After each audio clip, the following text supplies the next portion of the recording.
یو بهترین یو ذکر یو کلمه په یو حدیث کې راغلی ده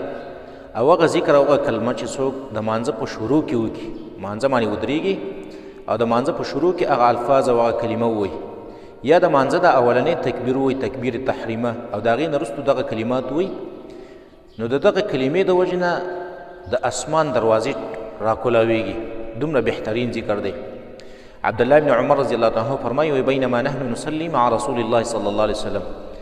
موږ یو ځل د رسول الله صلی الله علیه وسلم سره مونځ کوو، اذ قال رجل من القوم، په دې کې یو سړي د قوم نه دا کلمات ویل د مانځه په دې شروع کې چې الله اکبر کبیرا والحمد لله کثیرا وسبحان الله بکرة واصیلا، دا کلمات ویل. مونځ چې ختم شو رسول الله صلی الله علیه وسلم او فرمایل وی من القائل کلمة کذا وکذا، دا پلانی پلانی کلمه چا ویله؟ نو قال رجل من القوم انا یا رسول الله، یو سړي ویل یا رسول الله دا ما ویل، ما دا الفاظ ویل. نو رسول الله صلی الله علیه وسلم او فرمایل وی عجبت لها، ما تعجب کو دې کلماتو ته، ولی فتحت لها ابواب السماء، دې ته د اسمان دروازې ټولې را خلاصې شولې. نو د مانځه په شروع کې دغه ذکر کولی شي، تکبیر تحریمه نه وروسته هم کولی شي، درې دعاګانې په دغه ځای کې کولی شي. یو دغه دعا ده کومه چې دې سړي ویلې وه د صحابي، یو بله دعا ده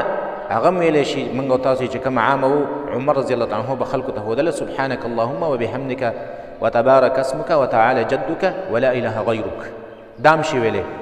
یو درېیمه دعا هم راغلې ده، ابي هريره رضی الله تعالی عنه فرمایي رسول الله صلی الله علیه وسلم د مانځه په شروع کې دا دعا کوله چې اللهم باعد بیني وبین خطایای کما باعدت بین المشرق والمغرب، اللهم نقي من الذنوب كما ينقى الثوب الأبيض من الدنس، اللهم اغسلني من خطاياي بالماء والثلج والبرد. دا ذکر هم شي کولی. نو دا درې واړه هم شي کولی په نمبر باندې، په دې کې په یوه باندې هم همیشوالی کولی شي چې یوه همیشه وي، او بهتره دا ده چې کله یوه وویلی شي کله بله وویلی شي. اولنۍ دپاره هم ډېر لوی فضیلت دی چې د اسمان دروازې ورته کولاویږي.